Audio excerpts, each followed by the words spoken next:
तो last time हम लोग क्या किए थे, लास्ट टाइम हम लोग पढ़ाई किए थे चनहुद्रो तक, और चनहुद्रो तक जो जो हमको अवशेष, जो भी चीज़ हमको खादान में मिला, खुदाई करने पे मिला, उसके बारे में चर्चा किए। उसी का समराइज आपको यहाँ पर लिखा हुआ है। अगर आप वन स्लॉट में अगर चाहें देखना, फास्ट अगर देखना चाहे तब इसको देख सकते हैं कि हड़प्पा की खोज, यहाँ पे देखो कैसा कॉलम बना हुआ है।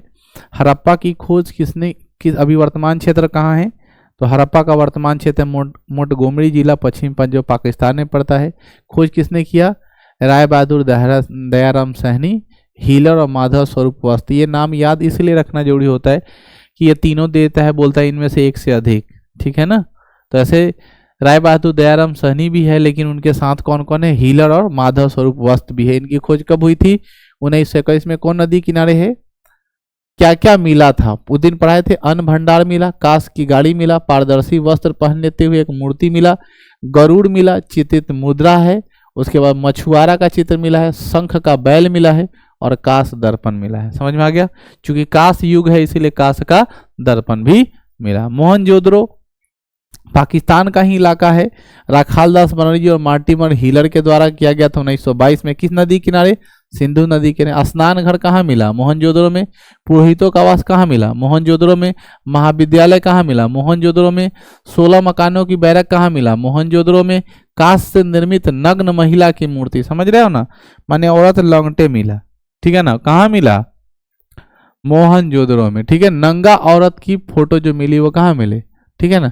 शुरू से ही ऐसा स्थिति बन के आया है कि आप लोग देख सकते हो कि पारदर्शी वस्त्र पहने हुए एक मूर्ति मिला हुआ है, कहाँ से, हड़प्पा से, जबकि नग्न महिला की मूर्ति कहाँ मिला, दाढ़ी बनाने वाले पुजारी की मूर्ति, दाढ़ी बनाने वाले पुजारी की मूर्ति कहाँ से मिला बच्चों, मोहनजोदड़ो। चमकते हुए बंदर का चित्र, एक सिरंगी पशुओं वाले मुद्राएं भी प्राप्त हुई है। लोथल कहाँ है, अहमदाबाद गुजरात में। किस राज्य में है, किसने खोज की थी, रंगनाथ राव ने। कब, 1955 से 1962, 2 बार हुआ है।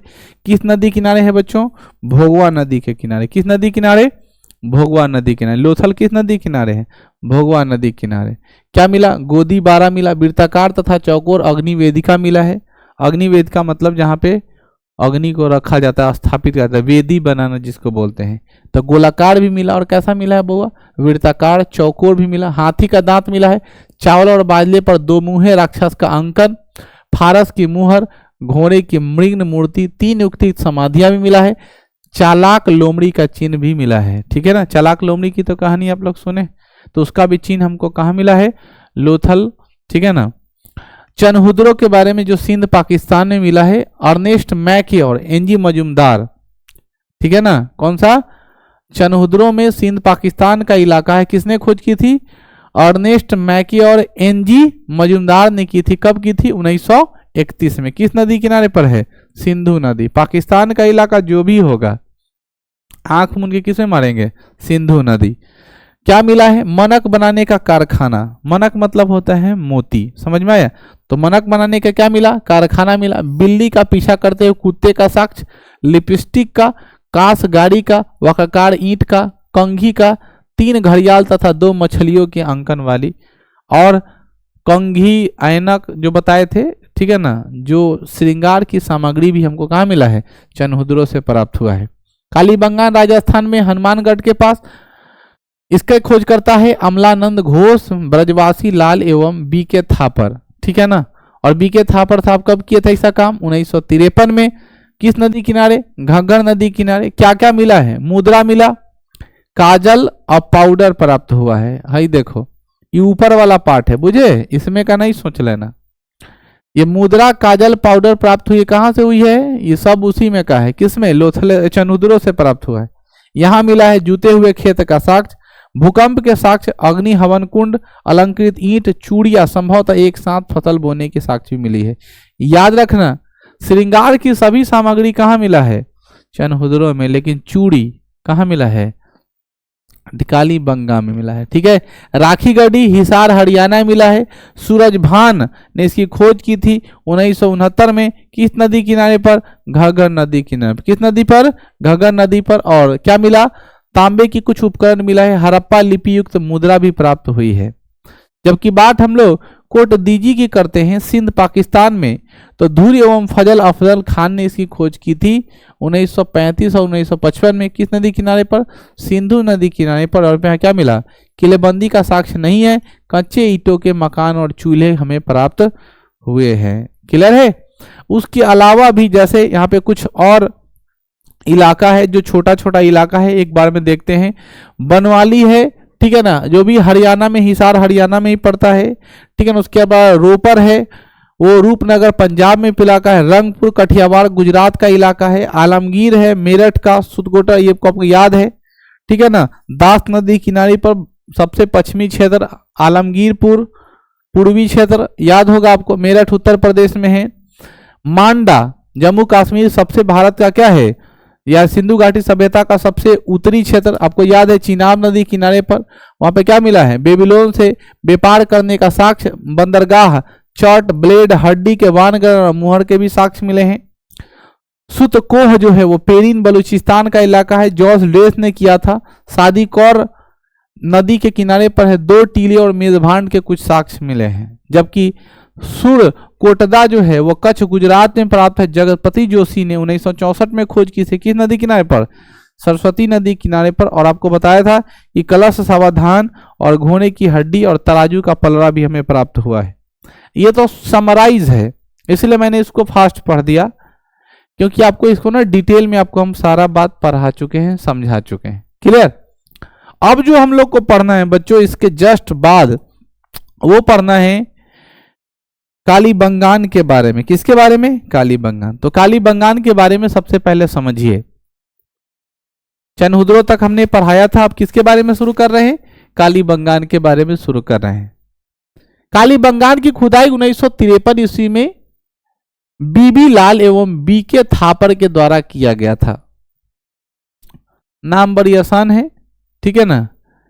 बगान में बीबी गई और देखी कि ठीक है वहां का फसल सारा बर्बाद हो गया है, ठीक है, तो पति पर गुस्साने लगी, ठीक है ना, और गुस्से से लाल होकर के बीबी लाल हो गई और थापड़ चला दी। नहीं, दोनों वहीं खोज कर दिया, बीबी लाल और बीके थापर। अब समझ में आ गया? कालीबंगान की खोज किसने की थी? बीबी लाल और बीके थापर 1953 में। इस वर्तमान समय में राजस्थान जो गंगानगर जिला में पड़ता है, घग्गर नदी के किनारे स्थित था। वर्तमान समय में कहाँ है? तो राजस्थान में पड़ता है, जो घग्गर नदी के किनारे पर स्थित था। यहां से क्या क्या हमें अवशेष मिला, अभी थोड़ा देर पहले चर्चा भी किए हैं, लेकिन उसको अब डिटेल में कर लेते हैं बच्चों। हमको क्या क्या मिला? पहला मिला अलंकृत ईंट। अलंकृत क्या होता है? सजाया हुआ ईंटा। जैसे हम लोग अपने घर में आरती की थाली रखते हैं, तो नॉर्मल सीधे छीपा ले लिए और उसमें लेके किसी का आरती उतारने लगे तो बकलो लेखन है, ठीक है ना।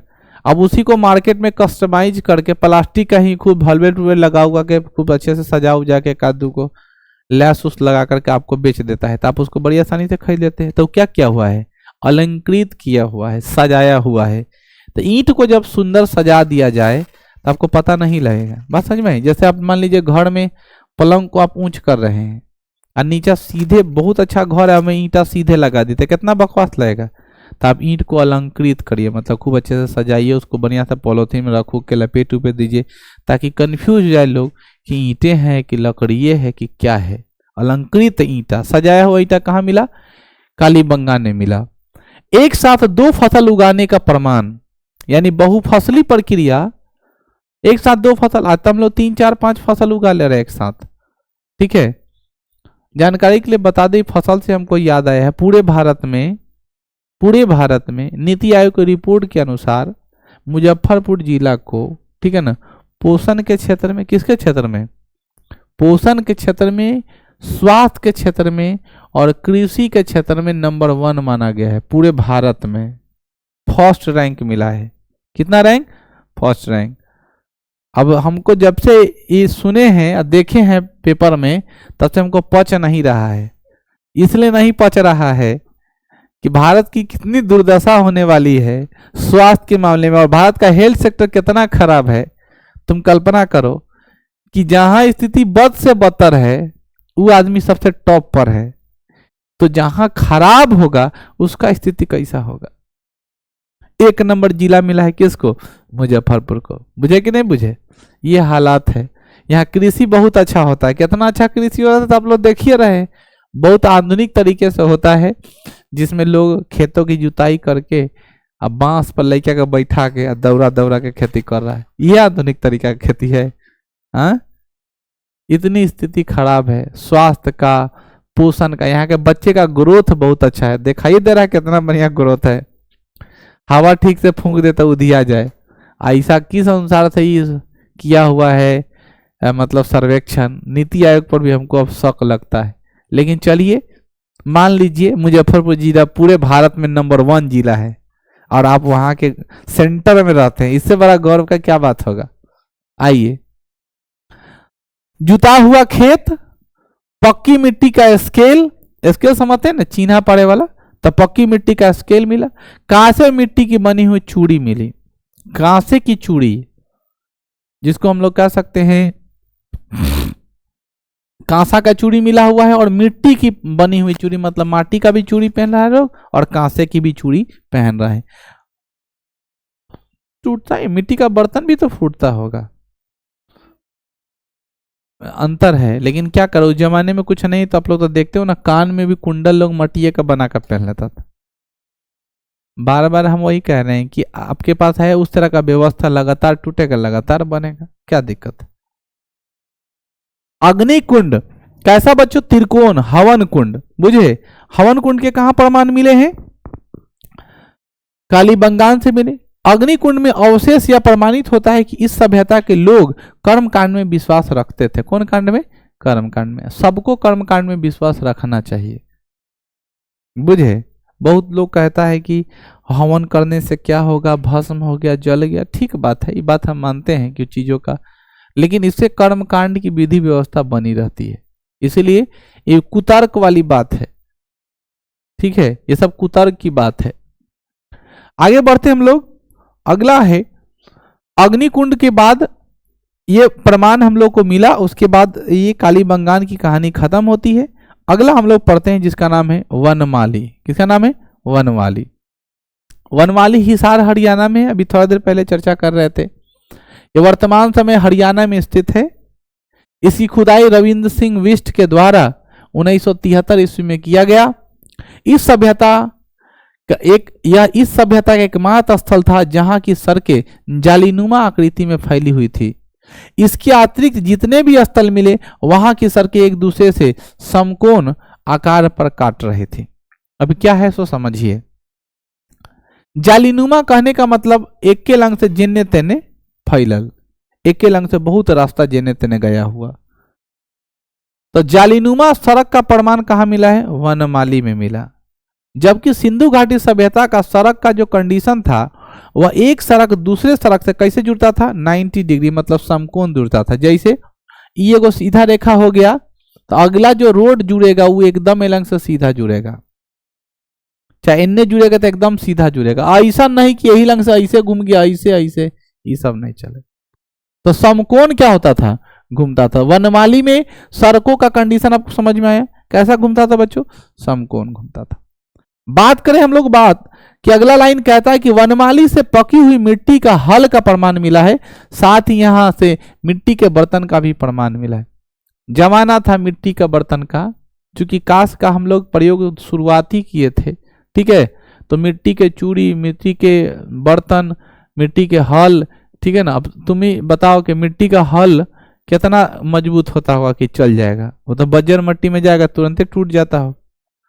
लेकिन मिट्टी में भी उस तरह की क्वालिटी रहती होगी, गुणवत्ता रहती होगी कि न चाहते हुए भी उसकी स्थिति इतनी मजबूत रहती होगी कि आजकल हम लोग मिट्टी का गमला इस्तेमाल करते हैं तो हम लोग के इलाका का थोड़े मिट्टी है, क्योंकि इधर के मिट्टी में तो कुछ पावर नहीं है जो उसको हम बर्तन बना सके, दूसरे जगह से आ रहा है।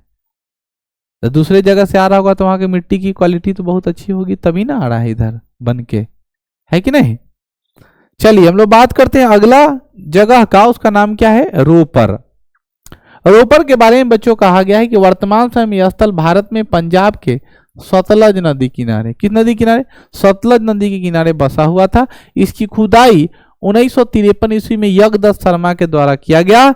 यहाँ के मनुष्य के साथ साथ कुत्ते को भी दफनाने का प्रमाण मिला है। बुझे, आदमी को तो दफनाया भी करता था, वो कुत्ता भी बड़ी खुदकिस्मत रहा होगा, ठीक है ना, जिसको 2 गज जमीन नसीब हो जा रहा होगा। नहीं, यानी कुत्ते को भी दफनाने का प्रमाण कहाँ मिला? रोपर में मिला। किस नदी किनारे पर?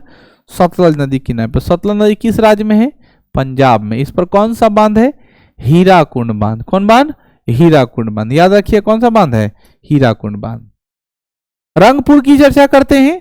इस स्थल में खुदाई में माधव स्वरूप वश एवं रघुनाथ राव के द्वारा किया गया था। यह स्थल वर्तमान समय में गुजरात में मादर नदी के किनारे पर बसा हुआ है। मानी रंगपुर किस नदी किनारे? मादर, ठीक है ना। किस नदी किनारे पर? मादर नदी के किनारे पर स्थित है। यहां से धान की भूसी का प्रमाण मिला है। समझ में आ गया? धान का भूसी का प्रमाण कहां से मिला है? मादर नदी के किनारे रंगपुर से प्राप्त हुआ है। धान की भूसी देखे आप लोग? धान का भूसा देखे हो? पहले धान की कुटाई होती थी तब महिया महिया निकलता था भूसा। अब धान की सेलरीच होने लगी। सेलरीच बोले तो उसको हम लोग मशीन के अंदर रखते हैं, जैसे चूहा खाता है उस तरह सीधे धान का छिलका निकाल के सीधे चावल बाहर की तरफ निकाल दिया जाता है हालर मशीन में, ठीक है ना। तो वह इसी उस धान के छिलके का बहुत लोग चित्रांकन कलाकृति किया, उसी में उसका प्रमाण मिला। कहाँ बच्चों? रंगपुर में। दूसरा नाम हम लोग बात करते हैं, इसकी भी अभी चर्चा थोड़ा देर पहले किए थे, जिसका नाम क्या है? सुरकोटदा। सुरकोटदा की खोद खुदाई जगतपति जोशी के द्वारा किया गया था। यह वर्तमान समय गुजरात का कच्छ जिला में स्थित है। यह भी एक बंदरगाह स्थल है। कैसा स्थल है बच्चों? बंदरगाह है, ठीक है ना। बंदरगाह का मतलब समझ रहे हैं ना, जहां पे जहाज आकर रुकता है। तो सुरकोटदा जो है कैसा जगह है? बंदरगाह का जगह है। ये आप अपने दिमाग में फिट रखेंगे, ठीक है। यहां से क्या क्या मिला है? कलश मिला है, सावधान मिला है, घोड़ा के हड्डी का प्रमाण एवं एक अनोखी कब्र का प्रमाण मिला है। यानी कब्र की क्वालिटी थोड़ा अच्छे किस्म की थी। अनोखी कब्र मतलब कब्र तो होगा, कब्र का अर्थ ही होता है कि आप जब मरिएगा तो उसमें जाइएगा, लेकिन उसके थोड़ा अनोखे होने का मतलब थोड़ा सुंदर रहा होगा, थोड़ी विधि व्यवस्था उसकी अलग रही होगी, यही बात, ठीक है। अब हम लोग अगला नाम जो हम लोग पढ़ने वाले हैं उसका नाम है सुतकोगेंडोर। सुतकोगेंडोर के बारे में हम लोग जान लेते हैं। यह सिंधु घाटी सभ्यता का सबसे पश्चिमी स्थल है, जो वर्तमान समय में पाकिस्तान के बलूचिस्तान प्रांत में दाख नदी के किनारे पर स्थित है। बहुत बार इसका नाम सुन लिए। इस स्थल की खुदाई ओरेल स्टाइन के द्वारा किया गया था। यह भी एक बंदरगाह है। ये क्या है? बंदरगाह है। यहाँ से विकसित सैंधव सभ्यता का प्रमाण मिलता है। विकसित सिंधु सभ्यता का प्रमाण मिलता है मतलब यहाँ से यहाँ के लोग बहुत ज्यादा डेवलप्ड थे, तो विकसित सिंधु सभ्यता का प्रमाण यहीं से प्राप्त हुआ है। अगला नाम धौलवीरा, जो आखिरी है, वर्तमान समय गुजरात में स्थित है। इसकी खुदाई रविंद्र सिंह बिष्ट के द्वारा किया गया था। यह सिंधु घाटी सभ्यता का सबसे बड़ा नगर था। याद रखना, सिंधु घाटी सभ्यता का सबसे बड़ा नगर का नाम धौलावीरा है। कौन है? जो 3 भागों में बसा हुआ था। कितने भागों में बसा हुआ था? 3 भागों में। इस प्रकार हम लोग जितने सिंधु घाटी के सभ्यता के शहर थे उन सभी शहरों को हम लोगों ने क्या किया? पढ़ा। अब सिंधु घाटी सभ्यता की हम लोग को विशेषता जानना है। क्यों आखिरकार सिंधु घाटी सभ्यता हम लोग को पढ़ने पर मजबूर कर दिया, और सिंधु घाटी सभ्यता एक युग बनकर क्यों आया? क्यों सिंधु घाटी सभ्यता को हम लोग शहरी सभ्यता कहने लगे? आखिर क्या क्या ऐसा प्रॉपर्टी था? तो शहर में क्या अच्छा होता है? शहर में अच्छा होता है सड़कें। शहर जो बसाया जाता है वो एक प्लान के तहत बसाया जाता है। चौड़ का चौड़ को नया एक प्लान के रूप में आजकल जो वो क्या बोलते हैं, जो घर बना बना के जो बेच रहा है बिल्डर लोग, जो प्लानिंग करता है एरिया को डेवलप करने के लिए। तो आप लोग को हम समझाए भी थे एक दिन कि दिल्ली जो है, दिल्ली के बगल में बसाया गया नोएडा। क्या बसाया गया? तो नोएडा को बसाया गया तो ग्रेटर नोएडा को बसाया गया तो कोई प्लानिंग नहीं किया गया, सीधे बसा दिया गया। तो बहुत ज़्यादा अभी पॉल्यूशन का इलाका है।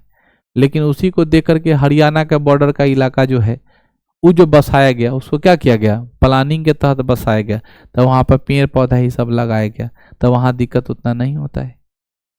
उसी प्रकार बच्चों किसी भी शहर को बसाने के लिए एक प्लानिंग होनी चाहिए कि नाला का रास्ता कैसे हो, क्योंकि शहर में जमीनें कम होती है, छोटे छोटे लोग घर बनाते हैं, नहीं अपने घरों से निकलने वाले कूड़े कचरे तक फेंकने का जगह नहीं होता है, ताकि वो कहाँ फेंकेगा, उसकी कोई विधि व्यवस्था होनी चाहिए।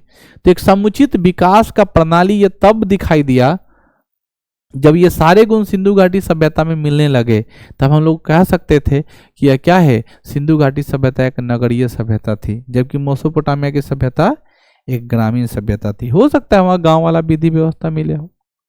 यहाँ पे देखो हड़प्पा सभ्यता की क्या विशेषता है, जरा ध्यान देखो। पहला विशेषता है नगरीय विशेषता। कौन विशेषता? अभी नगरीय विशेषता में क्या आया है, सो देखो। नगरीय विशेषता में जब आया, पहला तो नगर का उदय, दूसरा नगर नियोजन, तीसरा है सड़क, चौथा है जल मल निकासी व्यवस्था। जल मतलब पीने वाला पानी या कचरा, घर से भी पानी निकल सकता है, बरसात का पानी हो सकता है, वेस्टेज वाटर हो सकता है। अब मल मतलब तो तुम समझिए रहे हो, तो मल का भी निकलने का व्यवस्था, जल का भी निकलने का व्यवस्था, और भवन मतलब शहरों के घरों और ग्रामों के घरों में क्या अंतर होता है। गांव का घर बहुत लंबा चौड़ा रहेगा, दूरा तक का ज्यादा छोड़ेगा, ठीक है ना, 2 तला 3 तला पर ध्यान नहीं देगा, निचल के बहुत लंबा चौड़ा बनाएगा। शहर का घर तीचक रहेगा, 4 तला 5 तला बनाएगा, न दूरा रहेगा न दरवाजा, बगल वाले में खाएगा, बगल वाले में हगेगा, बगल वाले में बनाएगा, बगल वाले में पूजा करेगा, लाइन ऐसे रहेगा। इसमें से कन्फ्यूजिया गया नींदे में कि के में जाना था, के में घुस गए। लेकिन गांव में ऐसा नहीं होता है, घर से बहुत दूर पीछे तरफ बाथरूम होगा, किचन अलगे होगा, पूजा वाला रूम एकदम लोग बहुत विधि व्यवस्था करके रखता है। कहने का अर्थ क्या है कि ग्रामीण लोग का घर बनाने का तरीका और शहरी लोग का घर बनाने का तरीका क्या होता है, अलग अलग होता है कि नहीं होता है। उसी का प्रमाण यहाँ पर देखिए। सबसे पहला टॉपिक हम पढ़ेंगे नगर का उदय। भारतीय उपमहाद्वीप में सर्वप्रथम हड़प्पा सभ्यता के समय नगरों का प्रादुर्भाव हुआ। मतलब हमारे जो प्राचीन उपमहाद्वीप है, जो भारतीय महाद्वीप है, उसमें हड़प्पा सभ्यता में ही नगरों का उद्भव हुआ। भारतीय उपमहाद्वीप में हड़प्पा सभ्यता का काल प्रथम नगरीकरण का काल है। मोहनजोदड़ो और हड़प्पा जुड़वा राजधानी नगर है, ये तो याद रखिएगा। मोहनजोदड़ो और हड़प्पा क्या है, जुड़वा राजधानी नगर है।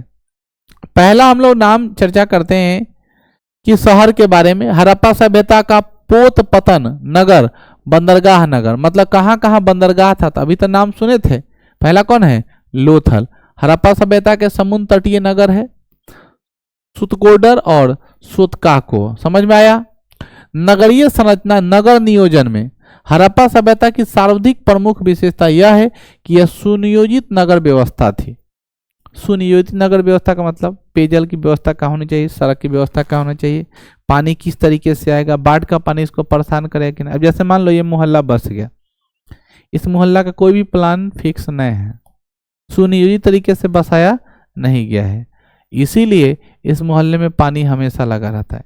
जबकि इसको सुनियोजित तरीके से बसाया जाता तो ड्रेन का सिस्टम करते, वाटर ड्रेन लगाते, ताकि कैसे पानी यहाँ से निकाला जा सके।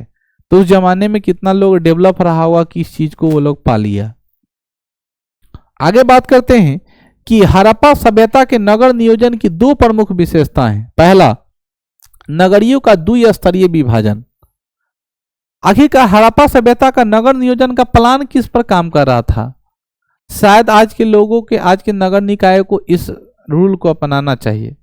तो उन्होंने इस नगर को 2 स्तर पर बांट दिया। कितने स्तर पर, 2 स्तर पर। हड़प्पा सभ्यता के नगर को 2 भागों में बटे हुए थे। पहला पूर्वी टीला जिसे निचला नगर कहा जाता था, पश्चिमी टीला जिसे किला दुर्ग कहा जाता था। यानी पूर्व और पश्चिमी क्षेत्र में बांट दिया गया। पूर्वी भाग को निचला नगर कहते थे, जबकि पश्चिमी टीला जिसे किला दुर्ग कहा जाता था। सिंध के किसी भी स्थल से दुर्गीकरण का साक्ष्य प्रमाण प्राप्त नहीं हुआ है, जैसे मोहनजोदड़ो, चनहुदरो, जुजेदरो, अमड़ी और कोट डीजी। ऐसा जगह है जहां पे हमको इसका प्रमाण में नहीं मिला है। मतलब इन सब शहरों के 2 पार्ट नहीं हो पाए, एक ही पार्ट में रह गया। अपवाद में एक जगह है। हड़प्पा सभ्यता के नगर नियोजन के संबंध में हमारे कुछ अपवाद भी देखने को मिलता है, जैसे धौलबीरा मिला है। धौलबीरा हड़प्पा सभ्यता का एकमात्र ऐसा स्थल है जहां नगर का त्रिस्तरीय विभाजन हुआ है, अर्थात नगर 3 भागों में बटा हुआ था। समझ में आ गया। हड़प्पा सभ्यता के जितने सारे शहर है उसको कितने भागों में बांटे थे, 2 भागों में। एक निचला नगर बांटे थे, एक दुर्ग नगर बांटे थे।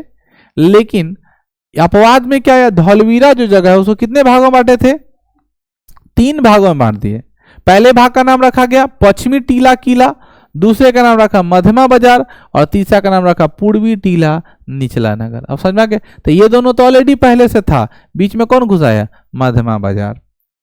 कालीबंगान एक ऐसा स्थल है जहां पर पश्चिमी टीला एवं पूर्वी टीला दोनों का दुर्गीकरण हुआ। मतलब दुर्गीकरण कहने का अर्थ है हाई फाई डेवलप करना। तब पूर्वी का भी डेवलप हुआ और पश्चिमी का भी डेवलप हुआ। लोथल एक ऐसा पूरा स्थल है जिसका कोई आंतरिक विभाजन नहीं हुआ। याद रखना कि सबका हो गया 2-2 पार्ट, सबका हुआ 2-2 पार्ट। किसका नहीं हुआ, लोथल का। किसके 3 पार्ट हो गए, धौलवीरा के। ठीक है ना। और कालीबंगान में जिसके दोनों पार्ट को डेवलप किया गया वह इलाका वो था। ए पार्ट पढ़ लिए, बी पार्ट पढ़ लिए नगर नियोजन। अब तीसरा पार्ट पढ़ेंगे सड़क एवं गलियां। सवाल पूछेगा हड़प्पा सभ्यता के या सिंधु घाटी सभ्यता की सड़कों की स्थिति कैसी थी, विवेचना करें। तो सड़कों की स्थिति के बारे में हम लोग चर्चा कर रहे हैं। हड़प्पा सभ्यता की सड़कें कच्ची मिट्टी की बनी होती थी। कैसी थी, कच्ची मिट्टी के, माने माटी भर के सीधे काम चला रहा है।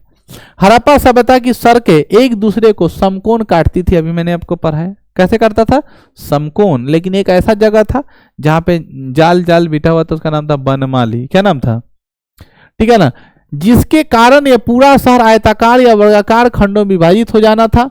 नगरों का बसाव या पत्ती ऑक्सफोर्ड सर्कस कहलाती थी। देखो ध्यान से, ये शहर है, अब यहां से 90 डिग्री काटेगा, फिर इन्हें से 90 डिग्री काटेगा, फिर इसके 90 डिग्री काटेगा। तो ये कैसा आकार होगा, या तो आयताकार होगा नहीं तो वर्गाकार होगा। तो ये सवाल बनता है कि सिंधु घाटी सभ्यता की जो शहर थी उसकी जो ज्यादातर आकृति कैसी होती थी, या तो आयताकार नहीं तो वर्गाकार। क्यों, क्योंकि सड़क वैसे ही कटान काटता था तो बनेगा आकृति वैसे वैसे ही भूखंड बन जाता था। अपवाद यहाँ पे लिखा भी हुआ है जो मैंने अभी थोड़ा देर पहले कि बनावली जो है, बनावली में सड़कें वृत्त और त्रिज्या की तरह केंद्रमुखी थी जो जाली नुमा स्ट्रक्चर में था। अभी हम थोड़ा देर पहले चर्चा किए कि बनावली में जो सड़कें थी वो कैसी थी, जाली जैसा स्ट्रक्चर, जाली नुमा है, जाल जैसा, वृत्त के आकार का है ना, त्रिज्या की तरह केंद्रमुख थी। मतलब हाई सेंटर आई केंद्रमुख थे, मैंने इन्ने से मिलके एक लंग से मारे इन्ने उन्ने फैलल, कोई गारंटी नहीं कि कैसे कैसे जिन्ने मिल गया रास्ता उन्ने चल गया, लटक गया। तीसरा बात समझ में आई, सड़क और गलियां। तो सीधा बात क्या कहते हैं सड़क और गली के बारे में कि सिंधु घाटी की सभ्यता की सड़कें जो थी वो कच्ची मिट्टी की बनी हुई थी। कैसा, कच्ची मिट्टी का बना हुआ था। और सिंधु घाटी की सभ्यता में जितने सारे सड़कें होते थे वो 90 डिग्री पर सबको काटता था, समकोण पर काटता था, जिससे कारण शहरों का आकार आयताकार और वर्गाकार हो जाता था। कैसा हो जाता था, आयताकार और वर्गाकार। जल मल निकासी की व्यवस्था, जल की व्यवस्था कैसे बनाया था, हड़प्पा सभ्यता की जल मल निकासी की व्यवस्था विश्व में सर्वश्रेष्ठ थी, दुनिया लोहा मानता था। कैसा ड्रेनर सिस्टम बनाया है, इसकी सबसे बड़ा सुंदर उदाहरण मोहनजोदड़ो से प्राप्त होता है। हड़प्पा सभ्यता की नालियां पक्की ईंटों की बनी होती थी और बड़ी बड़ी नालियों तरासे गए पत्थर से ढके होते थे। समझ आया, यानी पका हुआ ईंटा से नाला जोड़ दिया और उसके ऊपर जो ढक्कन रखा हुआ, अभी का तो ढक्कन सब बना रहा है नाली का ऐसा कि ठीक से अगर मोटरसाइकिल चला दिया तो ले अंदर जाओगे नाला के, और ठीक है ना, ठीक से जो है बउआ उसका प्लास्टर भी नहीं ठीक से करा रहा है, बुझे। वो अलग बात है कि अपना मोहल्ला को सब वीआईपी बनाने में लगा हुआ है, ठीक है ना, कागज पर वीआईपी हो गया है। हमारा देश विकास हो रहा है सिर्फ कागज पर, ठीक है ना, रियलिटी तो कुछ नहीं। उस जमाने में नक्काशी किए गए, खोदे गए, खुदाई किए गए पत्थर को क्या करता था, नाली के ऊपर रखता था। मानो ऐसा कि आजकल ऐसा घर में भी ना लगे और नाली पर रखवाता था। वैसा तरासे गए पत्थर से ढके हो, तरासे गए पत्थर समझ रहे ना, खूब डिजाइन उजाइन बना करके उससे ढका जाता था। अब अगला बात करते हैं शहरीकरण का अगला प्रांत, जिसका नाम क्या है, भवन। भवन में क्या होता था, भवन में ये होता है निजी आवास सार्वजनिक प्रयोजन से निर्मित भवन। पहला तो आपका ये निजी घर है, और एक सार्वजनिक प्रयोजन से निर्मित भवन मतलब गांव समाज के आदमी का जब जरूरत पड़ेगा, जैसे आज के समय सामुदायिक भवन बनता है, उस जमाने में सब लोग पैसा उसा मिला उला के रखता होगा कि कोई जरूरत पड़ेगा तो सब आदमी इसी में रहेगा, तो सब गुड़ा मिलाओ, चंदा इकट्ठा करके एगो बना देते हैं। हर गांव में ऐसी विधि व्यवस्था रहती है। हड़प्पा सभ्यता में भवन निर्माण के लिए पक्की ईंट, लकड़ी एवं पत्थर का प्रयोग किया जाता था। किसका? पक्की ईंट का, लकड़ी का और पत्थर का इस्तेमाल किया जाता था। ठीक है, लकड़ी का भी इस्तेमाल करना है, पक्की ईंट का भी इस्तेमाल करना है, पत्थर का प्रयोग होता था। हड़प्पा सभ्यता के भवनों के दरवाजे मुख्य सड़क की ओर न खुलकर गली में खुलते थे, उल्टा चलता था। आजकल हम लोग परेशान रहते हैं और उसी सभ्यता को देख करके बहुत लोग हाल फिलहाल तक बुजुर्ग लोग जो है ना, रोड पर घर नहीं बनाना चाहता था। बीच गांव में जहां रोड जल्दी बहुत कम जाता हो, गली उली में रहने का प्रयास करता था। नहीं नहीं नहीं, पहले के लोग जो होता था ना, अपने आप को सेफ्टी समझता था, गांव के बीचों बीच रहेंगे तो सब लोग हेल्प करेगा, अगल बगल चोर गुंडा परेशान नहीं करेगा। लेकिन आजकल हम लोग क्या करते हैं, भागते फिरते हैं कि कितना सुनसान पे जाए, शांति मिले। ठीक है ना, बाकी सुरक्षा के लिए तो अपने पास है नहीं है, अकेले काफी है, देख लेंगे क्या।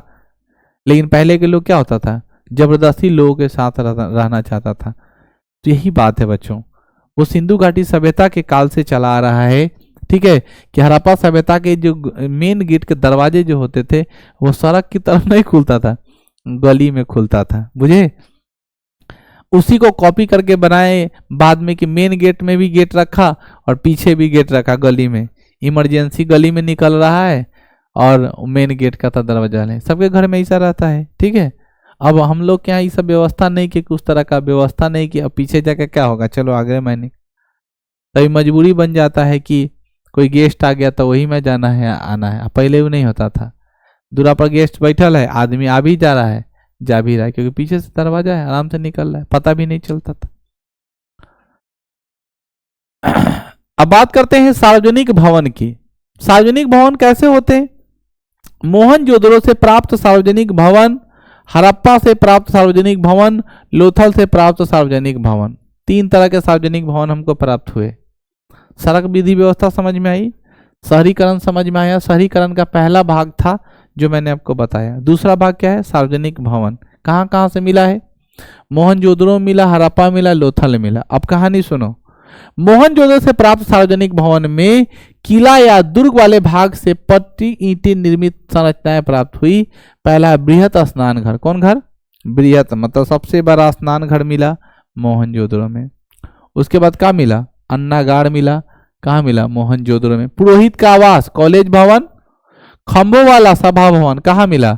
मोहनजोदड़ो में। अन्नागार मोहनजोदड़ो का सबसे बड़ा इमारत अन्नागार था। हड़प्पा सभ्यता में पक्की ईंट से निर्मित सबसे बड़ा विशालतम रचना अन्नागार थी। लाइन एकदम याद रखना, ये बहुत इंपॉर्टेंट की लाइन है कि हड़प्पा सभ्यता की सबसे विशालतम रचना कौन थी? अन्नागार थी, जो कहां से प्राप्त हुआ है? मोहनजोदड़ो से मिला है। और वो पक्की ईंट की बनी हुई क्या है? इमारतें हैं। क्लियर है बच्चों? अब लोग बात करते हैं किसकी? अब लोग बात करते हैं हड़प्पा से प्राप्त सार्वजनिक भवन की। तो हड़प्पा से प्राप्त सार्वजनिक भवन की बात करते हैं तो हड़प्पा से प्राप्त सार्वजनिक भवन दुर्ग के बाहर बने हुए थे। हड़प्पा से दुर्ग मतलब समझ रहे हो ना, पश्चिमी भाग। नगरों के दो भाग हुए थे, एक भाग को निचला भाग कहते थे, पूर्वी भाग को, और दूसरे भाग को दुर्ग भाग, पश्चिमी भाग कहते थे। समझ रहे हो ना? तो ये दुर्ग से बाहर बने हुए थे। हड़प्पा जिन सार्वजनिक भवनों के प्रमाण प्राप्त होते हैं वो निम्नलिखित हैं। पहला सार्वजनिक भवन मिला मजदूरों का आवास, दूसरा मिला चबूतरा, और तीसरा क्या मिला? अन्नागार। हड़प्पा में मिला हुआ है और वहां भी मिला हुआ है। लेकिन लोथल से क्या मिला हुआ है? गोदी बारा मिला हुआ है। क्लियर है? इतनी बात सबको समझ में आ गई। आगे बढ़ते हैं। अब हम लोग की जो टॉपिक है वो जानना है कि हड़प्पा सभ्यता की आर्थिक स्थिति और आर्थिक जीवन कैसा था।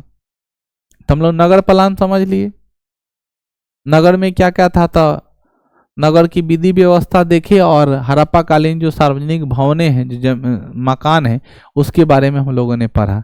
अब हम लोग की टॉपिक क्या पढ़नी है? हड़प्पा सभ्यता की आर्थिक स्थिति, मतलब लोग का रुपया पैसा का आदान प्रदान कैसे होता था, वो लोग अपना जीवन यापन किस तरीके से करते थे, क्योंकि बिना अर्थ का तो कुछ होने वाला है नहीं। बिना पैसा का, बिना लेन देन का आप कैसे जीवन चलाइएगा? उसके लिए तो आपको लेन देन करना पड़ेगा ना। उसमें क्या हुआ सुनो, हड़प्पा सभ्यता की अर्थव्यवस्था का आधार कृषि था और मुख्य व्यवसाय वही था। मुख्य क्या था? व्यवसाय था। कालीबंगान के स्थल से जूते हुए खेत का साक्ष्य प्राप्त हुआ है। कालीबंगान से ही एक खेत में 2 फसल एक साथ उपजाने का भी प्रमाण मिला है। हड़प्पा सभ्यता के लोगों का सर्वाधिक प्रमुख फसल क्या था? गेहूं और जौ। तो पहले जौ, बाद में क्या आया? गेहूं आया। याद है ना सबको? चावल के उत्पादन में साक्ष्य लोथल और रंगपुर से मिले हैं। गन्ना का कोई साक्ष्य नहीं मिला है। लोथल एवं सौराष्ट्र से बाजरे की खेती के भी साक्ष्य प्राप्त हुए हैं। समझ रहे हो? या ध्यान से सुनो, सौराष्ट्र मतलब गुजरात का इलाका, ठीक है? सुन लो, गेहूं का और जौ का हड़प्पा सभ्यता का प्रमुख फसल है। कालीबंगान में बहुफसली की मिला है साक्ष्य। कालीबंगान में जोते हुए खेत का साक्ष्य मिला है। हड़प्पा सभ्यता का आधार कैसा था? कृषि था और उनका मुख्य व्यवसाय भी था। चावल के उत्पादन का साक्ष्य लोथल में मिला है, रंगपुर में मिला है। गन्ना का कोई साक्ष्य नहीं प्राप्त है, जबकि लोथल एवं सौराष्ट्र में बाजरे की खेती का भी प्रमाण मिला हुआ। बाजरा समझते हो ना बुआ? उजला उजला होता है बाजरा। बाजरे की लोग रोटी खाता है, बाजरा का लोग भूजा खाता है। आपको मौका मिलेगा तो आप भी कभी का ले लीजिएगा। रोजदी में रागी की खेती के प्रमाण मिले। किसके बच्चों? रागी के खेती के भी प्रमाण मिले हैं। कहाँ? रोजदी गुजरात का इलाका में रागी के विषय में साक्ष्य मिले हैं। सर्वप्रथम कपास पैदा करने वाला श्रेय हड़प्पा सभ्यता के लोगों को प्राप्त है। इसका साक्ष्य मोहनजोदड़ो से मिला। यानी कपास का साक्ष्य कहाँ से मिला है? मोहनजोदड़ो से मिला है। कपास की खेती में सबसे पहले सिंधु क्षेत्र में हुई, इसलिए यूनानी इसे सिंडन कहते हैं। समझ में आ गया? क्या कहते हैं? सिंडन। समझ में आया? किसको सिंडन कहते हैं? कपास को। कपास की खेती सबसे पहले किस क्षेत्र में? सिंधु क्षेत्र में हुई, इसलिए यूनानी इसे क्या कहते हैं? सिंडन कहते हैं। मोहनजोदड़ो से बुने हुए सूती कपड़े का साक्ष्य प्राप्त हुआ है। विश्व में कपास की प्राचीनतम प्रमाण मेहरगढ़ 7000 ईसा पूर्व से प्राप्त हुआ। किस गढ़ से? मेहरगढ़ से प्राप्त हुआ है। सबसे पुराना कपास का कहाँ है? दुनिया का सबसे पुराना साक्ष्य कहाँ मिला है? मेहरगढ़ से मिला है। क्लियर है? मेहरगढ़ भारतीय उपमहाद्वीप का प्राचीनतम नवपाषाण काल स्थल है। मेहरगढ़ कौन है? आप लोगों को पता है, नवपाषाण काल का सबसे प्राचीनतम स्थल है। अब बात करते हैं पशुपालन की। नाम याद होगा, हड़प्पा सभ्यता के लोगों के द्वारा पालतू बनाए गए निम्न पशु थे। कौन से पाला था? तब बकरी पाला, भेड़ पाला, सुअर पाला, भैंस पाला, गेंडा पाला और बैल पाला। ये तो सब घरे में रह रहा है। जो बहुत खाता है उसे हम लोग बकरी कहते हैं। जो बहुत खाता है उसे क्या कहते हैं? बकरी कहते हैं। जो गंदे की तरह रहता है वो भेड़ कहते हैं। जो एकदम हमेशा मुंह ऐसे करे रहेगा बड़का चके बाहर की तरफ, घर में ऐसा सदस्य रहता है, उसको हम लोग सुअर कहते हैं। नहीं कहता है सुअर लेखन कथी मुंह बनैले है। अब भैंस तो जन्मे करते हो, इसको कहने की कोई जरूरत नहीं है। हेल्दी आदमी है और जहां बैठेगा होता ही, और वो थोड़ा कम रहता है जो दूध दे रहा है ऐसा कंडीशन में। और गेंडा जो बहुत मोटा है, ठीक है ना, और दूध भी नहीं देने योग्य है। बैल तो समझ रहे हो, घर का बड़ा लड़का हो सकता है, ठीक है। तो ये सब घर के सदस्य ही हैं, ठीक है। पर्यायवाची शब्द नाम रखा गया यहाँ पे जीव का। बकरी, भेड़, सुअर, भैंस, गेंडा और बैल अपने घर में नामकरण कर लीजिएगा कौन कौन इस कैटेगरी में फुलफिल कर रहा है। और सिंधु घाटी सभ्यता के पशुपालन के लोगों का नाम आप याद रख लीजिए। अभी कुबर क्या होता है देखो, जब बैल जब खेत जोतता है ना, तो बैल के ऊपर एक लकड़ी का ज्वाइंटर रखा जाता है। उस ज्वाइंटर को बोलते हैं पालो। नाम सुने हो? क्या बोलते हैं? पालो। पहले के जमाने में है ना, जब ब्याह होता था तो पालो पर धो के लड़का के नहवाता था। अब तो बाथरूम में नहाता है, ठीक है ना। अब लड़का का पूरा देह में खुजली है, तू कहेगा सब लोग वही नहाओ तो इज्जत ना चल जाएगा, तो अंदर से नहा हुआ का फ्रेश व्रेश होके आएगा, ठीक है ना। जो भी हो, तो ऐसा प्रथा बना हुआ है, एगो पालो रख देगा ऊपर लड़का का नहवा देगा।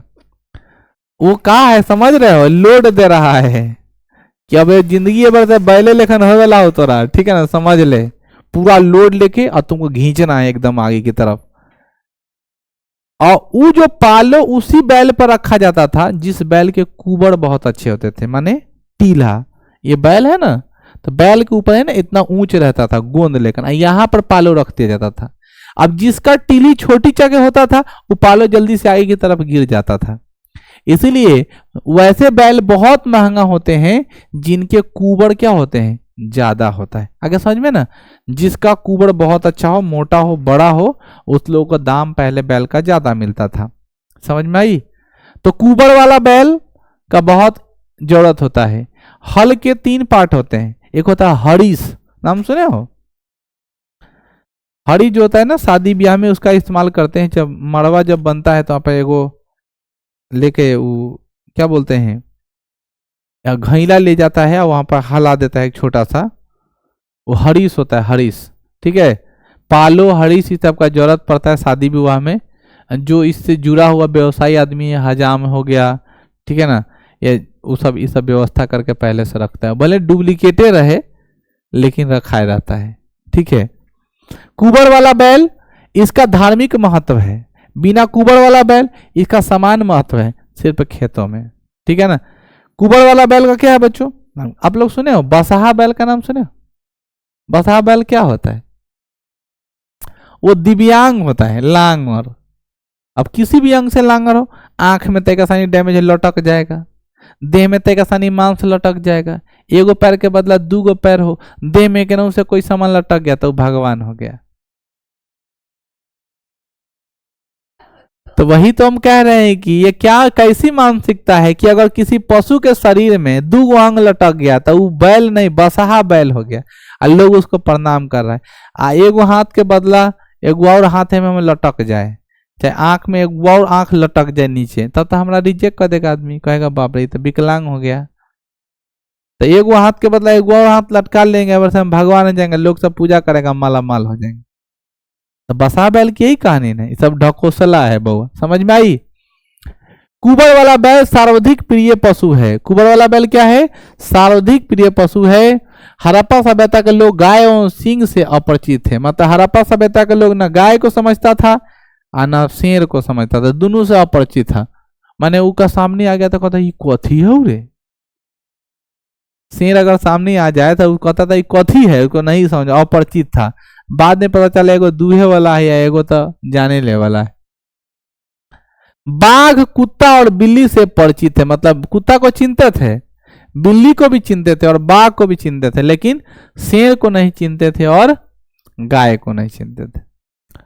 अब हम लोग बात करते हैं शिल्प, मतलब पत्थर।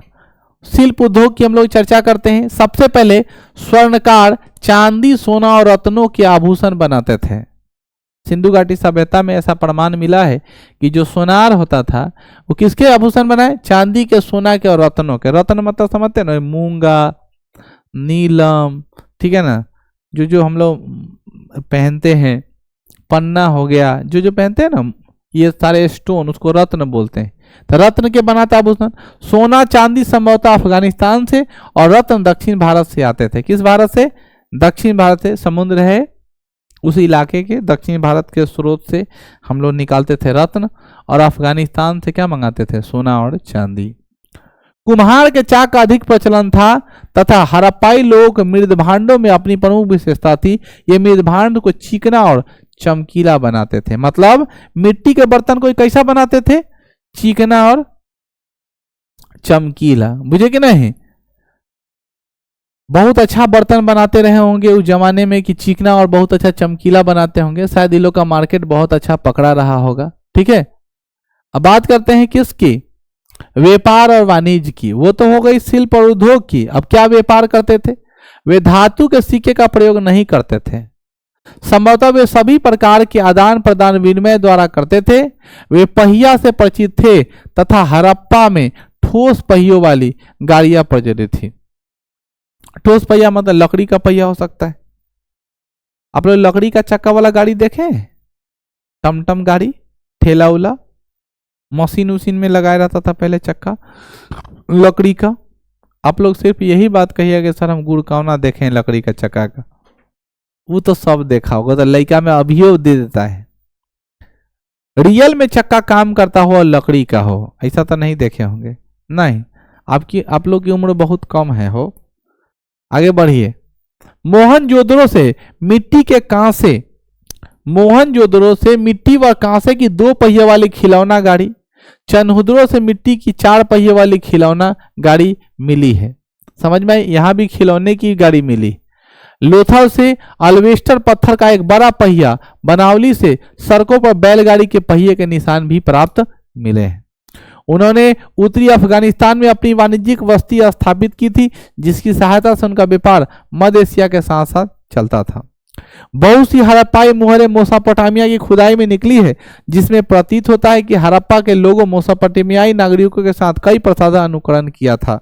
यानी जब मेसोपोटामिया की सभ्यता की खोज होने लगी, जब वहां पे खुदाई हुआ, तो हड़प्पा सभ्यता के बहुत सारे मुहरों का प्रमाण वहां पर मिला। इसी से बात का प्रमाण मिलता है कि मेसोपोटामिया की सभ्यता का बहुत कॉपी हड़प्पा सभ्यता के लोगों ने किया। बात करते हैं हम लोग कि हड़प्पाई लोगों ने लाजवर्द मणि, जिसको लापिस लाजुली या सुंदर व्यापार किया जाता है, मोहनजोदड़ो से प्राप्त एक मुहर नाव के चित्रांकन व लोथल से प्राप्त मिट्टी निर्मित खिलौने नाव से यह अनुमान होता है कि सिंधुवासी आंतरिक और बाह्य व्यापार के लिए मतुस्थल वाली नावों का प्रयोग करते थे। मतुस्थल नाव समझते हैं? देखिए यह है आपका नाव, ठीक है। और नाव पर ऐसा वाला डिजाइन नहीं बना देता है, ठीक है। जैसे बरसात हो, अधिक पानी आ जाए, फिर भी उसको कंट्रोल किया जा सके, उसमें कोई तकलीफ ना हो, वैसे नाव को मधुस्थल नाव कहते हैं। ऐसे नावों का उन्होंने क्या किया? इस्तेमाल किया। अब यहां पे देख लो कि कौन कौन सा कच्चा माल सामान हम लोग उस जमाने में कहां कहां से लाते हैं, फटाफट। पहला है चांदी। अभी थोड़ा देर पहले पढ़े थे अफगानिस्तान से, ईरान वाला इलाका से, अफगानिस्तान और ईरान से हम लोग चांदी लेकर के आए। टीन ईरान और अफगानिस्तान से, सोना अफगानिस्तान से, फारस और दक्षिणी भारत से लेकर आए। लाजवर्द मेसोपोटामिया अफगानिस्तान से। तांबा कहां से लाए? तो खेतरी से और बलूचिस्तान से। नील रत्न मणि बदखसा अफगानिस्तान से लाए हैं। सेल खरी बलूचिस्तान यानी पाकिस्तान, राजस्थान और कहां से? गुजरात से लेकर के आए। नीलमणि महाराष्ट्र दक्षिण भारत से लाया गया है। हरित मणि दक्षिण एशिया से लाया गया है। शंख कौड़िया गुजरात से लाया गया और दक्षिणी भारत से लाया गया है। शंख कौड़िया समझते ना, कौड़िया जो ननी ननी को होता है। शिलाजीत हिमालय क्षेत्र से। इस शिलाजीत के बारे में तो आप लोग सुने होंगे।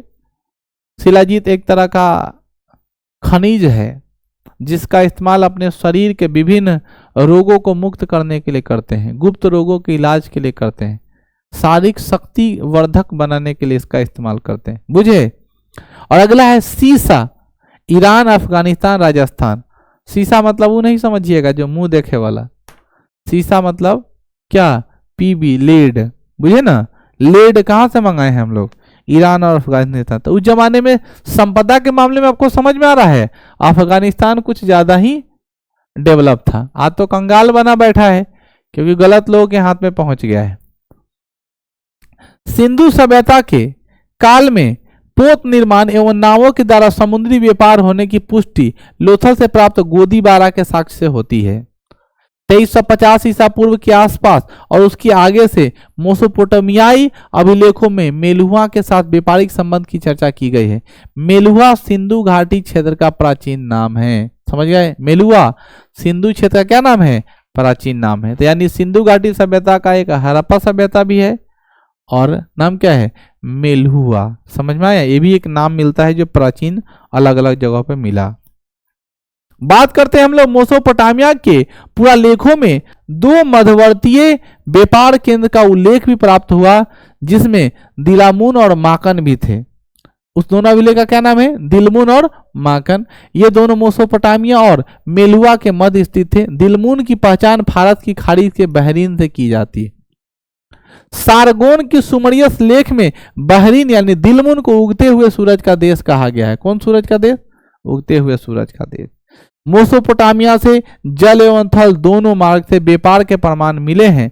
मिस्र से कम संपर्क रहा, किंतु वहां के हड़प्पा में गुड़िया प्राप्त हुई है। किसकी? हड़प्पा प्रकार की गुड़िया प्राप्त हुई है। समझ में आया? कहां से? मिस्र से जैसे हड़प्पा में गुड़िया मिला था, उसी तरह मिस्र में भी क्या मिला, गुड़िया मिला, जिससे यह बात पता चलता है कि या तो हड़प्पा में मिस्र से गुड़िया आया होगा और नहीं तो हड़प्पा से मिस्र में गुड़िया गया होगा, लेकिन गुड़िया गया है। ठीक है ना। हड़प्पा सभ्यता की धार्मिक स्थिति, ये तो हो गई किसकी, व्यापार की स्थिति। अब बात करते हैं धार्मिक स्थिति। तो देखो, शुरू से ही लोग पीपल को बहुत ज्यादा पूजा कर रहा है। हड़प्पा सभ्यता में सबसे ज्यादा कोई वृक्ष पूजा किया जाता था, तो उसका नाम क्या था, पीपल।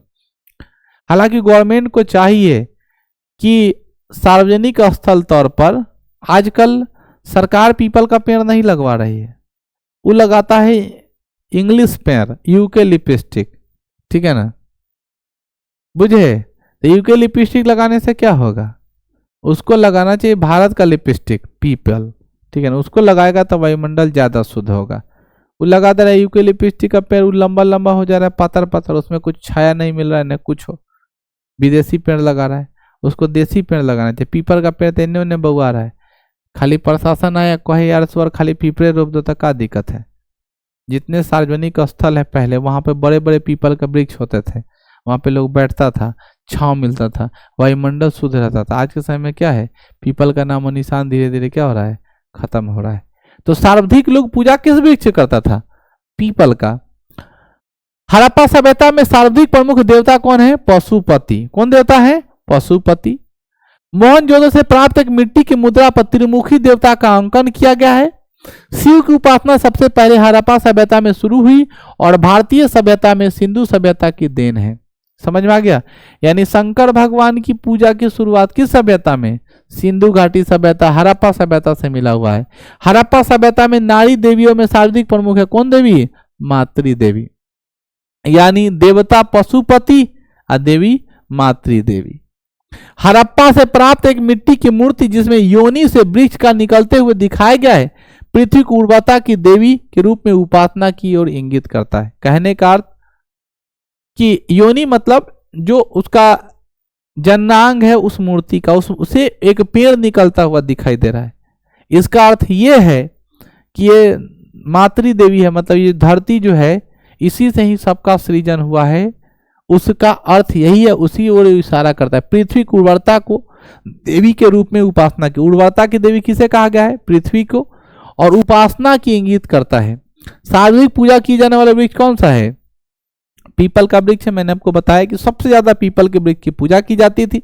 कालीबंगान में याद है ना, त्रिभुज वाला अग्निकुंड मिला है, जिससे लोगों को यह विश्वास हुआ कि कर्मकांड में लोग, कालीबंगान के लोग विश्वास रखते थे। अब ये पढ़ाए हैं अग्निकुंड के साक्ष्य मिले, जिससे यह प्रतीत होता, वही बात लिखा होगा, एकदम थोड़ा भी अंदर नहीं होगा, कि नहीं, इस बात की प्रतीत हो रही है कि वहां के लोग कैसे थे, कर्मकांड में विश्वास रखते थे। अभी कर्मकांड कैसा होता है, तो एक विवाह संस्कार होता है, एक दाह संस्कार होता है, एक पूर्ण सावधान होता है। ठीक है ना। अग्नि पूजा करते थे। सर्वाधिक पूजा करने वाला पशु कौन है, कुबर वाला बैल। क्योंकि मैंने आपको बताया था थोड़ा देर पहले कि कुबर वाला बैल पर लोग क्या करते थे, आध्यात्मिक रूप से विश्वास रखते थे। तो ये कुबर वाला बैल मिला, सर्वाधिक प्रयोग करने वाला कुबर वाला बैल, पूजा करने वाला पशु है। हड़प्पा सभ्यता में लोथल स्थल से मृदभांड पर जो सर्प के चिन्ह बने हुए थे, उससे ऐसा प्रतीत होता है कि नाग पूजा प्रचलन में था। यानी मिट्टी के बर्तन पर क्या मिला था, सांप का चित्र मिला था, और उससे प्रचलन में था कि नाग देवता का पूजा करते हैं। आजकल हम लोग नाग देवता की पूजा करते हैं, लेकिन जब नाग देवता रियल में आ जाते हैं तब बड़ा दिक्कत होता है, मार लाठी सुता देते हैं। लेकिन हम लोग उस जमाने में रियली में नाग का पूजा करते थे, क्योंकि सांप जो है वायुमंडल का क्या होता है, मित्र होता है।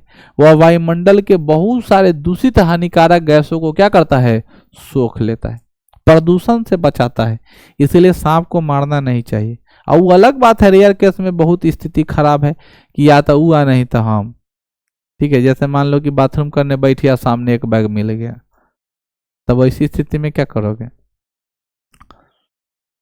हड़प्पा सभ्यता के विभिन्न स्थलों से जो ताबीज प्राप्त हुए हैं, उससे जादू टोना में विश्वास पता चलता है। मतलब कहीं ताबीजों मिला है, उससे पता चलता है कि लोग, मतलब युग बदल गया लेकिन आदमी का चाल चलन नहीं बदला है।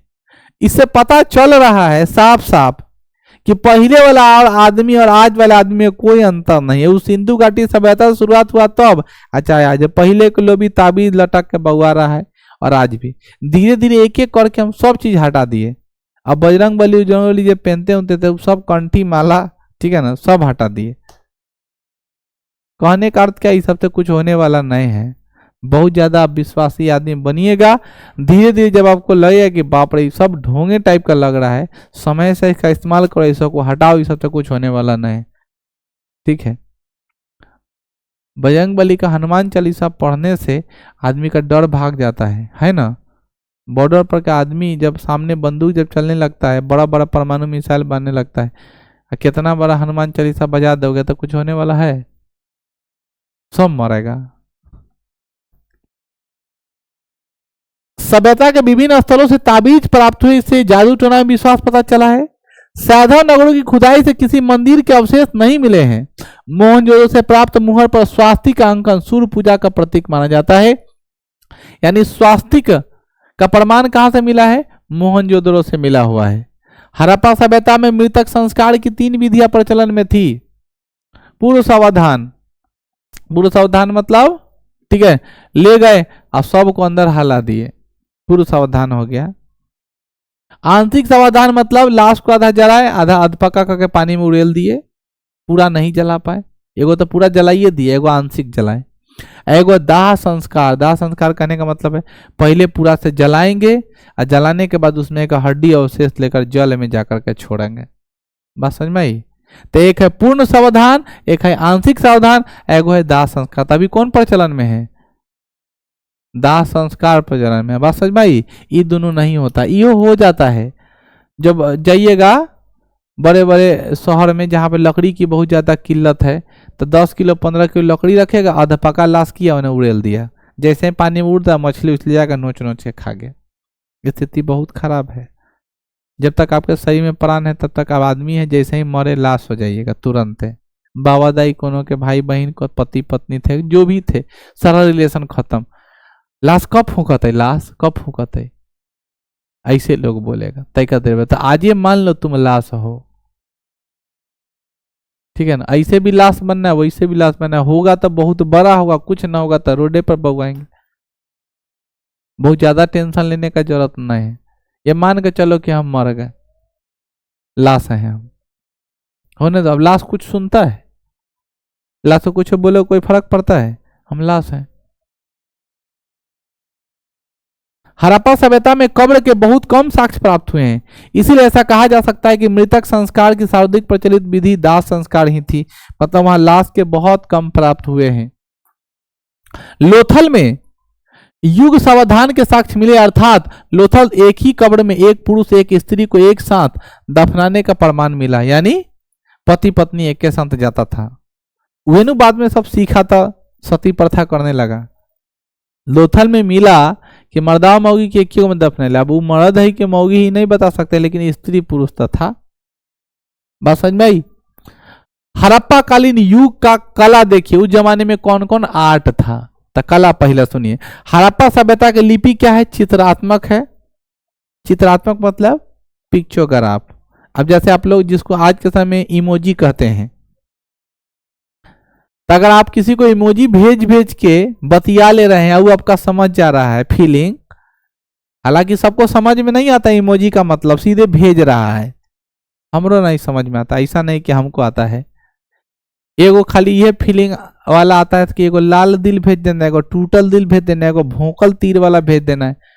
ये करिया दिल हरियर दिल ये सब नहीं समझ में आता है, कथी कथी होता है।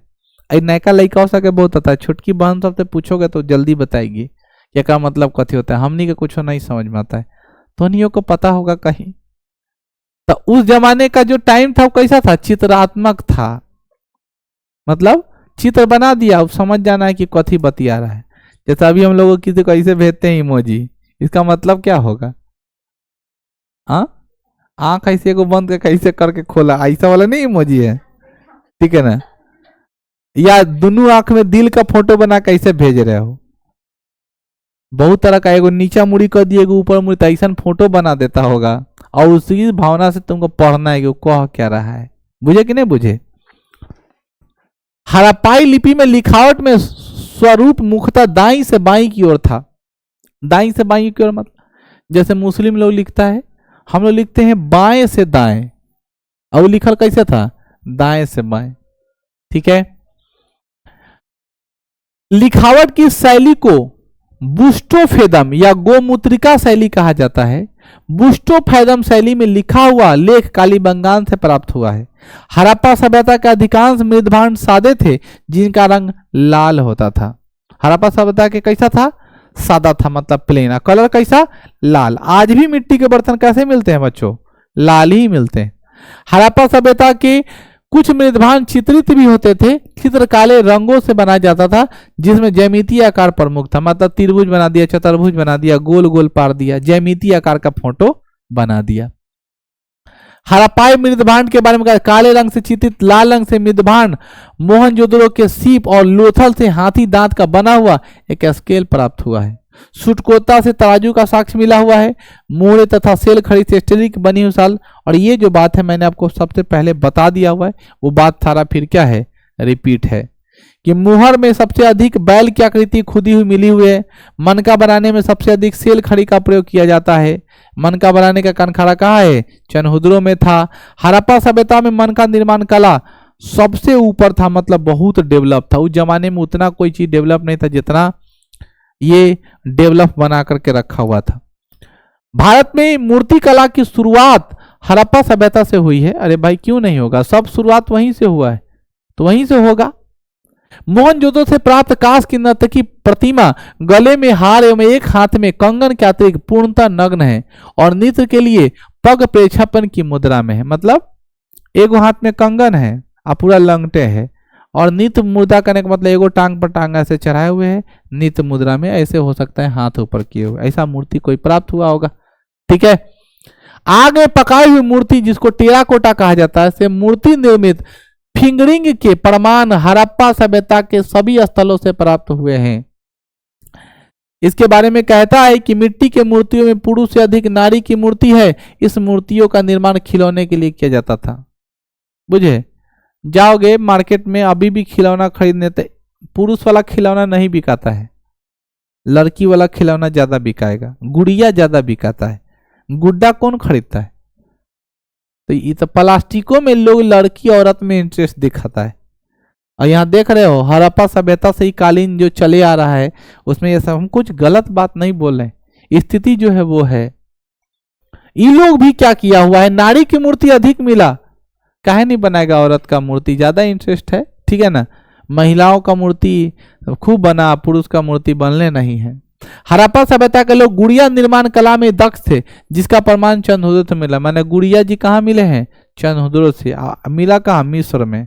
मिस्र से चनहुद्रो और चनहुद्रो से मिस्र। हड़प्पा एवं चनहुद्रो से बैलगाड़ी और इक्का गाड़ी प्राप्त हुआ है। अब हड़प्पा सभ्यता का समाज देख लीजिए। आपके यहाँ समाज बटा हुआ है 4 क्षेत्र में। अब तो समाज बहुत बटा हुआ, लेकिन पहले बटा हुआ था समाज क्षत्रिय, वैश्य, ब्राह्मण जो हम लोग करते हैं वही। उस जमाने में कैसा बटा हुआ था? वो भी 4 वर्ग में बटा हुआ था। पहला है शासक वर्ग या सैनिक वर्ग, जो शासन करता था। दूसरा पुरोहित वर्ग, मतलब ये गुरु जी है, ज्ञान देने वाला।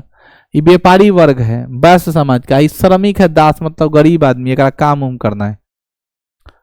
सैधव सभ्यता के लोग युद्ध प्रिय कम, शांति प्रिय अधिक थे। माने सिंधु घाटी सभ्यता के लोग को सैधव घाटी सभ्यता कहते हैं। और सैधव घाटी सभ्यता के लोग ना लड़ाई नहीं करता था। वो लोग क्या करता था? शांति प्रिय आदमी था, मतलब लड़ाई नहीं, झगड़ा नहीं, शांत बहुत चाहता था। सिंधु घाटी सभ्यता के निवासी शाकाहारी और मांसाहारी दोनों थे, तो हम लोग भी हैं। चलिए उसी सभ्यता का आदमी है। भोज पदार्थ में गेहूं, जौ, मटर, तिल, सरसों, खजूर, तरबूज के साथ साथ गाय, सुअर, बकरी मांस और मछली आदि के मांस प्रमुख रूप से लाया जाता था, जो आज तक चल रहा है। वही में से ना कोनो हिंदू बन गए तो कोनो मुसलमान बन गए तेरे बहू। और कोनो गाय के मीट खाला बेहाले, कोनो सुअर के मीट खाला बेहाले। वो में से तेका टॉप डाउन कहते, कोनो बकरी के मीट खा रहा है, वो में तेका टॉप डाउन कहता खसी का मीट खा रहा है, लेकिन खा तो वही रहा है जो शुरू से परंपरा आ गया है। बुझे? इसीलिए आप ये नहीं कह सकते कि आप परिपूर्ण हिंदू है या परिपूर्ण मुसलमान, लड़ने का कोई जरूरत नहीं है। आप सब चीज खाए होंगे, आप नहीं खाए होंगे, आपका पूर्वज खाया होगा। और पूर्वज सिंधु घाटी सभ्यता के रहे, उसका कौन गारंटी। लेकिन इतिहास तो कहता है कि वहां क्या है, गाय, सुअर, बकरी और मछली। हाँ, ये बात अलग है कि आपके पूर्वज कहीं शाकाहारी रहे होंगे, क्योंकि शाकाहारी और मांसाहारी दोनों हैं, तो हो सकता है कहीं बचा हो, ठीक है ना। लेकिन ऐसा कुछ दिखता नहीं है, ठीक है। क्योंकि पहले आप लोग शुरू से जान रहे हैं कि पहले के लोग आखेट में विश्वास रखता था, भोजन का मुख्य साधन था शिकार करना। शिकार में सेव मारेगा इसे भाला चला के, कि सेव को मार के गिरा दिया, ओ चलो जल्दी लूट के ले आते को, सेव मार के गिरा दिए, कि जानवरे मार के खाता होगा। समझ गए होंगे आप लोग। वस्तु सूती एवं ऊनी दोनों प्रकार के पहने जाते थे। आभूषणों का प्रयोग पुरुष और महिला दोनों करते थे। आज भी करता है पुरुष और महिलाएं। महिला भी जितना आभूषण खरीदेगा उतना पुरुष का भी आभूषण होता है, लेकिन पुरुष नहीं पहन पाता। वैसा टाइप का पुरुष है तब पहनेगा, हाथ में ब्रासलेट पहनेगा, 10 हाथ में अंगूठी पहनेगा, बड़का चैन पहनेगा, बुझे ना। कोई सोने का बनवा लेगा, घड़िए बनवा लेगा, जाओ करते रहे बरसे। कोई चाबी रिंग बनवाता है गोल्ड का। उन लोग के पास आभूषण की आप पैसा हो जाता है, एडजस्ट करने का कोई उपाय है, बहुत चीज बनवाया जा सकता है आभूषण, ठीक है। इसके अलावा नृत्य एवं पशु पक्षियों को लड़ाना, उनका शिकार करना मनोरंजन का साधन था। पशु पक्षी को लड़ाते थे, मतलब बैल और सुअर में लड़ा दिए, उसको डहरा बोलते थे, डहरा खिलाना। दिवाली के आसपास में सुदूर इलाका ग्रामीण क्षेत्रों में ना बैल को सनहाना पिलाया जाता है, नशीला पदार्थ दिया जाता है, और नशीला जड़ी बूटी देने के बाद बैल पूरा नशा में आ जाता है, बुझे। और नशा में जब बैल आ गया तो उसके शरीर पर सुअर का बच्चा छोटा सा फेंक दिया, और सुअर का बच्चा बहुत कोंकिया रहा है, बैल उसको एकदम उठा पटक कर रहा है। तो इससे क्या हुले हुले लोग कर रहा है, मनोरंजन का साधन, मतलब लोग मजा ले रहा है। हड़प्पा सभ्यता के लोगों का सर्वाधिक प्रमुख मनोरंजन खेल था कौन सा, पासा। यानी वो लोग मनोरंजन कौन गेम खेलता था, पासा खेलता था। इसीलिए लोग कहता है पासा पलट देंगे, पासा पलट देंगे, पासा पलट देंगे। वही पासा पलट रहा था, क्योंकि महाभारत रामायण ये सब हो गया होगा, तो उसी से ज्ञान आया होगा कि पासा खेलते हैं, और वही पासा बाजी पलटने की बात हुई और वही गेम शुरू हुआ होगा। बात करते हैं हड़प्पा सभ्यता में क्या राजनीतिक संगठन था। हड़प्पा कालीन राजनीतिक व्यवस्था को वास्तविक स्वरूप के बारे में हमें कोई स्पष्ट जानकारी नहीं मिली है, लेकिन हड़प्पा संस्कृति के व्यापक एवं विकास देखने से ऐसा लगता है कि यह सभ्यता किसी केंद्रीय शक्ति के सत्ता से संचालित होती थी। चूंकि हड़प्पा वासी वाणिज्य की ओर अधिक आकर्षित थे, इसलिए माना जाता है कि हड़प्पा सभ्यता का शासन वाणिक वर्ग के हाथों में था। मतलब जिसके पास पैसा ज्यादा रहा होगा वही शासन किया होगा, यानी राजनीतिक संगठन का कोई प्रमाण नहीं मिलता है। और आखिरी इस हड़प्पा सभ्यता का लाइन कि हड़प्पा सभ्यता का पतन क्यों हुआ, क्यों यह खत्म हो गया। तो पहला बाढ़ का सिद्धांत खत्म हुआ, जलवायु प्रदूषण का सिद्धांत उसके कारण खत्म हुआ, और पारिस्थितिकी असंतुलन का सिद्धांत उसके कारण खत्म हुआ। ये कहा जाता है कि आर्यों के आक्रमण का सिद्धांत गोल्डन चाइल्ड और मार्टिन हीलर के द्वारा किया गया था। और ये चारों सिद्धांत जिसके बारे में आपको बताता हूं, आर्यों के आक्रमण होने से भारत आर्यावर्त का स्वरूप ले लिया, लेकिन वहां की विधि व्यवस्था क्यों न लगी खराब। आप अपने घर में रहते हैं, आपका एक अपना पर्सनल रूम होगा, खूब अच्छे से जाजी मुंजी बिछा करके रखे होंगे, खूब साफ सुथरा सब सामान जो जहाँ है रह रहे हो। गलती से कोई गेस्ट आ गया तो वो अपने हिसाब से उसका इस्तेमाल करेगा। आपकी कोई सखी लड़की आ गई और आप ही के साथ रह रही, तो वो तो अपने हिसाब से उसका इस्तेमाल करेगा। अब इस तरह का इस्तेमाल किया कि आपके सारे विधि व्यवस्था को खराब कर दिया, पतन करके चला गया, आपका समन्वय कुछ गायब कर देगा, ठीक है ना। या फिर सामान को इस तरह तेल बेल करेगा कि दोबारा वापस नहीं आने वाला है।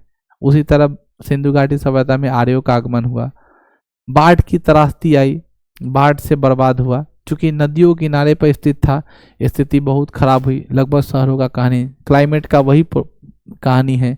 और पारिस्थितिकी असंतुलन, मतलब वहां पर जीवों के बीच में, जैसे मान लो कि सांप मेढक को खा रहा है, तो मेढके नहीं रहेगा तो सांप कहां से जिंदा रहेगा।